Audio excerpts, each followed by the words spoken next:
많은 비 때문에 물난리로 어려움을 겪는 이웃들이 있습니다. 그 이웃들에게 주님의 돌보심과 도우심이 함께 하시길 기원합니다. 이제 묵상 기도로 하나님 앞에 예배드리겠습니다. 땅을 돌보사 물을 대어 심히 윤택하게 하시며 하나님의 강에 물이 가득하게 하시고 이같이 땅을 예비하신 후에 그들에게 곡식을 주시나이다. 주께서 밭고랑에 물을 넉넉히 대사 그 이랑을 평평하게 하시며 또 단비로 부드럽게 하시고 그 싹에 복을 주시나이다. 아멘. 땅과 물과 모든 자연을 주관하시는 하나님, 많은 비로 어려움을 겪는 이웃들을 도우시옵소서. 아버지의 도우심을 바라며 예배드리는 아버지의 자녀들을 또한 돌보아 주시옵소서. 예배를 받아주시고 이 예배를 통해 힘과 지혜를 바른 길을 우리에게 보여주시옵소서. 예수님의 이름으로 기도드립니다. 아멘. 찬송가 433장입니다. 함께 찬송하겠습니다.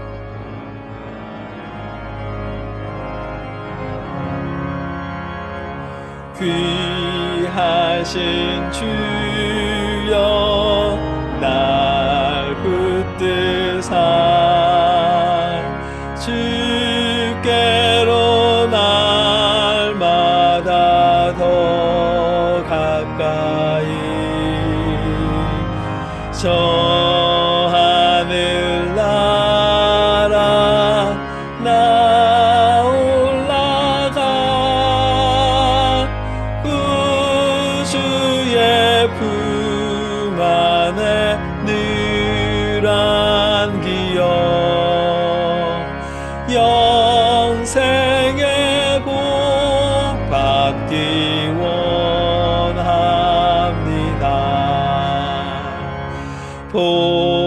봉헌할 물건 나 없어도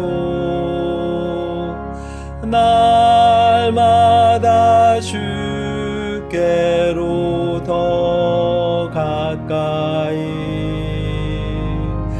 내 죄를 주께 다 고하니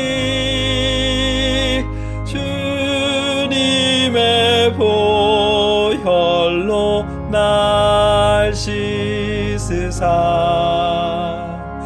눈보다 더 희게 하옵소서. 가나간 마귀 날 꾀어도 예수 앞으로 더 가까이 이 세상 속한 그 허영심 또 추한 생각을 다 버리니 정결한 맘 내게 늘 주소서. 이 세상 내가 살 동안에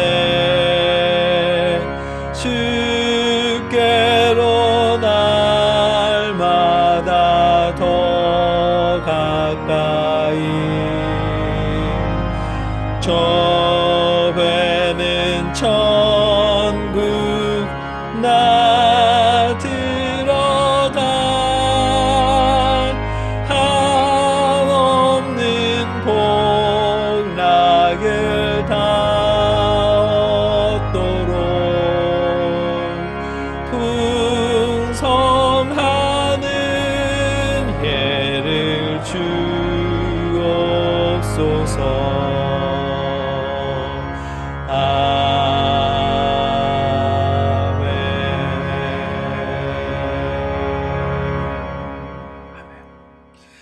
계속해서 연약한 이웃이나 작은 교회 또 선교사님들을 통해 우리가 하나님께 드린 예물을 놓고 함께 봉헌 기도 드리겠습니다. 내가 진정으로 너희에게 말한다. 이 작은 사람들 가운데 하나에게 내 제자라고 해서 냉수 한 그릇이라도 주는 사람은 절대로 자기가 받을 상을 잃지 않을 것이다. 아멘. 사랑의 아버지 하나님, 우리가 이 말씀에 순종하며 주님의 제자들을 통해 어려운 이웃을 통해 아버지 앞에 예물을 드립니다. 이 예물을 받아주시옵소서. 그들의 복음 사역이 계속될 수 있도록 또한 그들에게 힘을 더해 주시옵소서. 예수님의 이름으로 감사하며 기도드립니다. 아멘. 이어서 우리의 각자의 기도 제목과 나라와 이웃을 위해 한 목소리로 기도하겠습니다. 사랑의 아버지 하나님,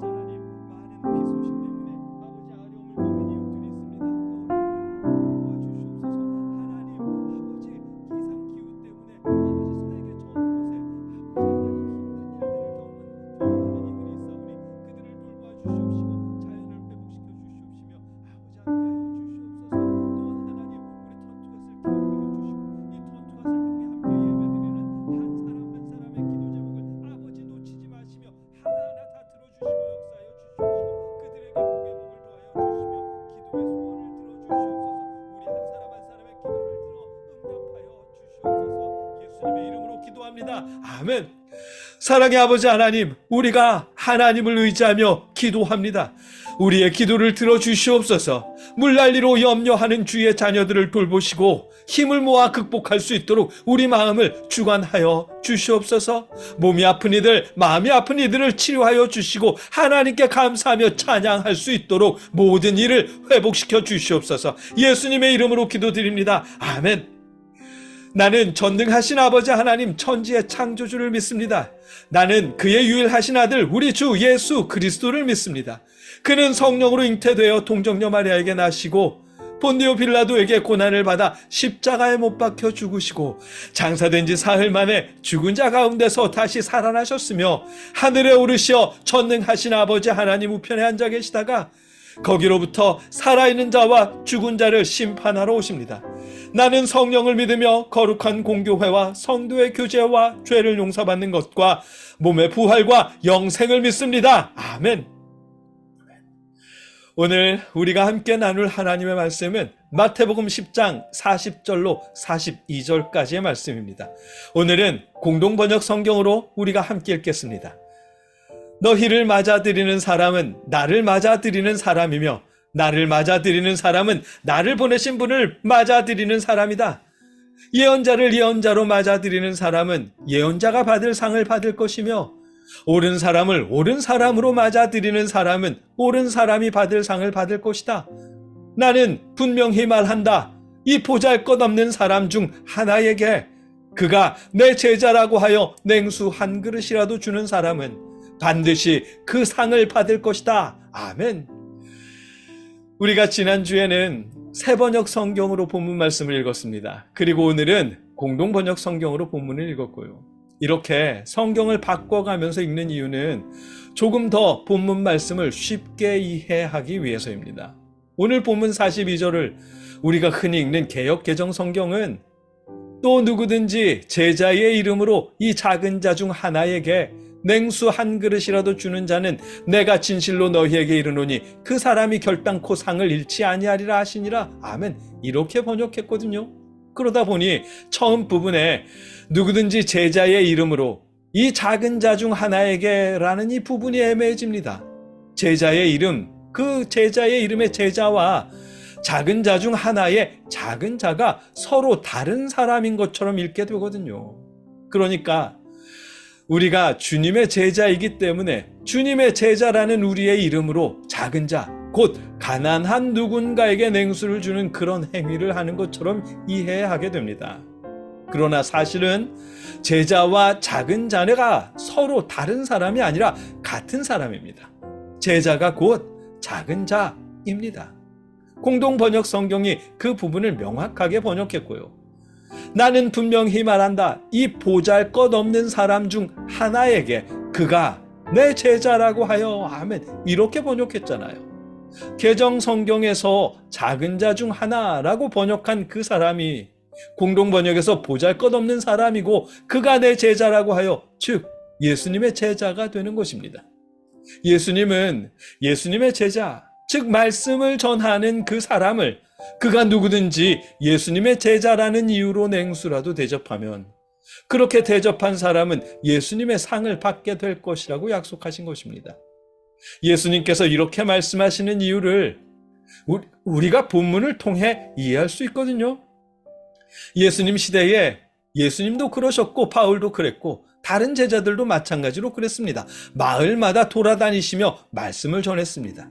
신약 시대는 지금 우리 시대처럼 조직화된 교회가 있는 시대가 아니었거든요. 그래서 예수님의 제자들은 마을마다 돌아다니며 복음을 전했습니다. 그런데 복음을 전하러 다니는 예수님의 제자는 전대를 차고 다니지 말라고 말씀하셨어요. 예수님께서요. 오늘 본문의 앞부분에 있는 마태복음 10장 9절로 10절의 말씀을 보면 전대에 금이나 은이나 동전을 넣어 가지고 다니지 말 것이며 돈 없이 다니라는 말씀입니다. 또 식량 자루나 여벌옷이나 신이나 지팡이도 가지고 다니지 마라. 아멘. 예수님의 제자들이 복음을 전하러 마을에 방문할 때 돈이나 식량이나 옷이나 신발 등 개인의 삶을 위한 물품을 들고 다니지 말라고 말씀하셨어요.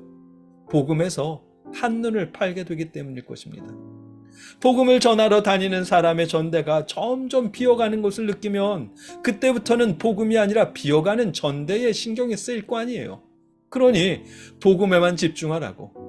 아마 그래서 전대나 식량을 준비하지 말고 복음에만 집중하라는 뜻에서 이런 말씀을 하셨을 것입니다.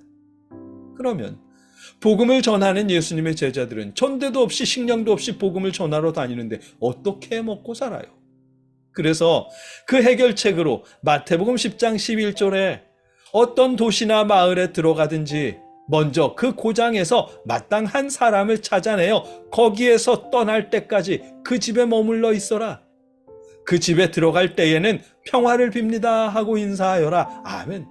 복음을 받아들인 사람을 발견하게 되면 그의 집에서 머물면서 먹을 것과 잠잘 곳을 해결하라고 말씀하십니다. 대신에 그 집의 평안을 위해 기도해 주라고 말씀하셨고요. 예수님이 그렇게 사셨습니다. 바울도 그랬고 예수님의 다른 제자들도 그렇게 복음을 전했습니다. 물론 모든 마을에서 제자들과 그들이 전하는 복음을 받아들이는 것은 아닙니다. 배척하는 경우도 많았겠죠. 아마도 그래서 예수님은 복음을 받아들인 주님의 성도들에게 나는 분명히 말한다. 이 보잘것없는 사람 중 하나에게 그가 내 제자라고 하여 냉수 한 그릇이라도 주는 사람은 반드시 그 상을 받을 것이다. 아멘. 이렇게 말씀하셨을 것입니다. 예수님의 제자에게 그가 누구든지 주님의 사역자라는 이유만으로 그에게 냉수라도 베풀면 그렇게 한 사람은 반드시 상을 받을 것이라고 약속하신 것이겠죠. 직접 복음을 전하러 다니는 사람이 아닐지라도 복음 사역자들을 먹이고 입히는 일로 복음 사역에 동참할 수 있도록 그리고 주님의 상을 함께 받을 수 있도록 이런 약속과 기회를 주시는 것입니다. 여러분, 주님의 사역자들을 대접하거나 혹은 선교 헌금을 하는 일에 인색하지 마십시오. 그런 일은 여러분이 복음 사역에 함께 동참하는 일이고 또한 주님의 상을 받는 일입니다. 그렇다고 담임 목사님만 섬기라는 말씀은 아닙니다.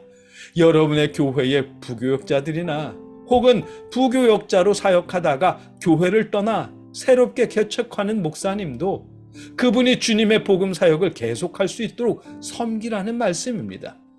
그 교회가 자립할 때까지 여러분의 봉헌을 그 교회를 통해 드려도 좋을 것이고요. 그것이 곧 복음 사역에 동참하는 일이니까요. 또한 여러분의 친형제나 친자매 중에 주님의 말씀을 전하는 사역자가 있다면 그 형제를 돕는 일에도 친형제나 자매를 돕는 일이라 생각하지 마시고 주님의 사역자를 주님의 사역자라는 이유로 섬기듯 섬기며 돌보십시오. 그렇게 하는 일이 곧 복음 사역에 동참하는 귀한 일이고 주님께서 베푸시는 상을 받게 되는 일입니다. 아주 귀한 일입니다. 요즘에 코로나가 종식된 후로 견디다 못하고 극단 선택을 하는 목사님들이 하나둘 늘어나고 있답니다. 코로나 시절에 비대면 예배를 드렸잖아요. 자립교회들은 그래도 버틸 수 있었는데, 그러나 작은 교회들은 그렇지 못했거든요. 그래서 견디지 못한 분들이 목사님인데도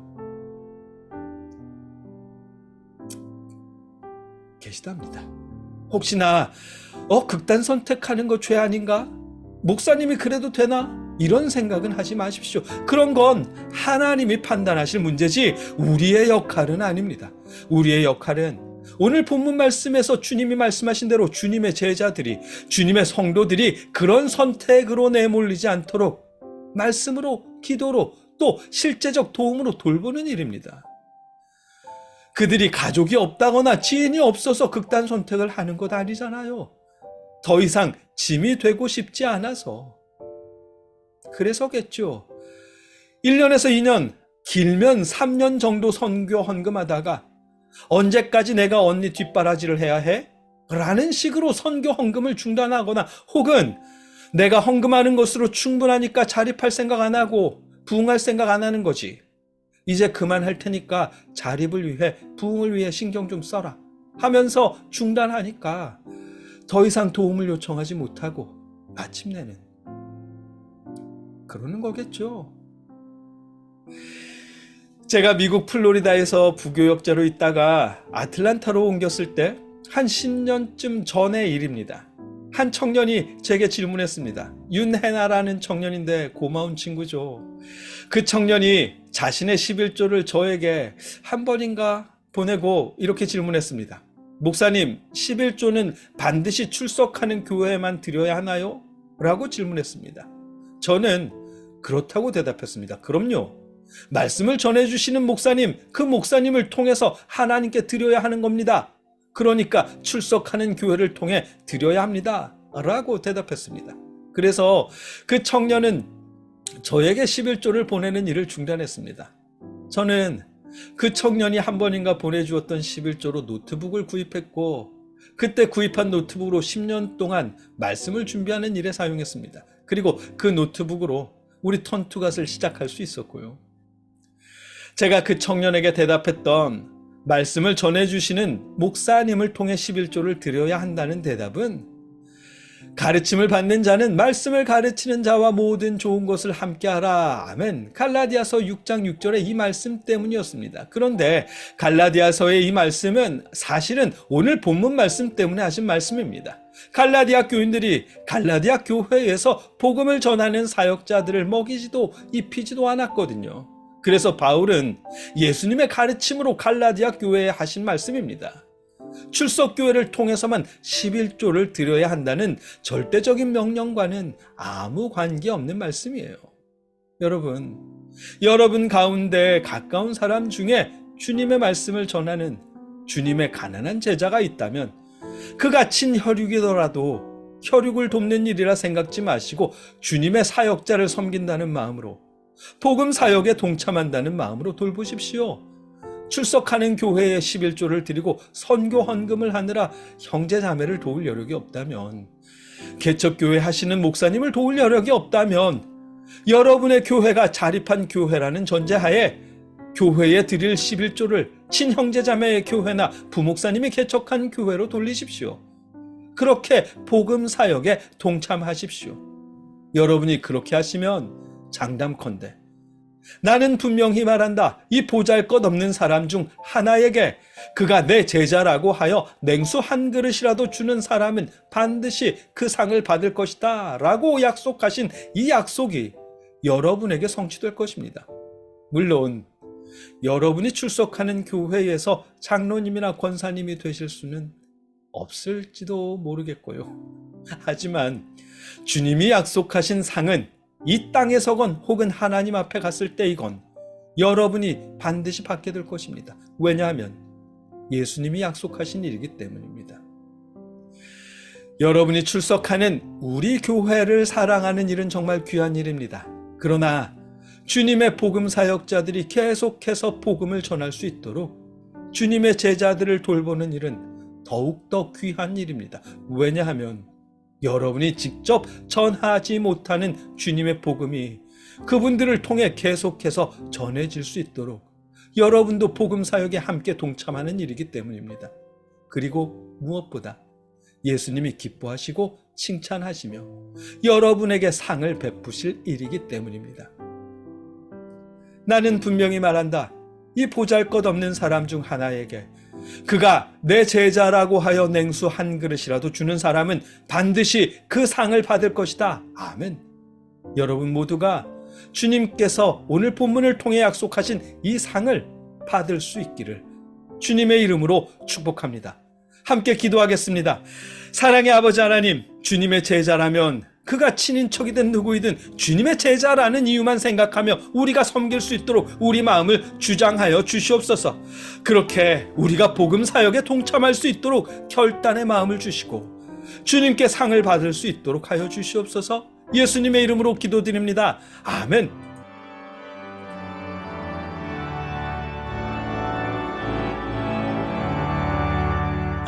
내 맘속에 참된 평화 있네. 주 예수가 주신 평화. 시험 닥쳐와도 흔들리지 않아. 귀하다 이 평안함. 주가 항상 계셔 내 맘속에. 주가 항상 계셔 기쁘다. 주 나의 맘에 계셔 위로하시네. 어찌 내가 주를 떠나 살까. 이제는 우리를 위해 십자가에 죽으신 예수 그리스도의 크신 은혜와 우리를 위해 독생자를 보내신 아버지 하나님의 무한하신 사랑하심과 믿음을 주신 성령님의 역사하심이 주님의 말씀을 듣고 그 말씀에 따르는 하나님의 모든 자녀들 위해 그들의 삶과 가정과 일터 위에 이제로부터 영원토록 함께 하시며 돌보시기를 주님의 이름으로 간절히 축원하옵나이다. 아멘.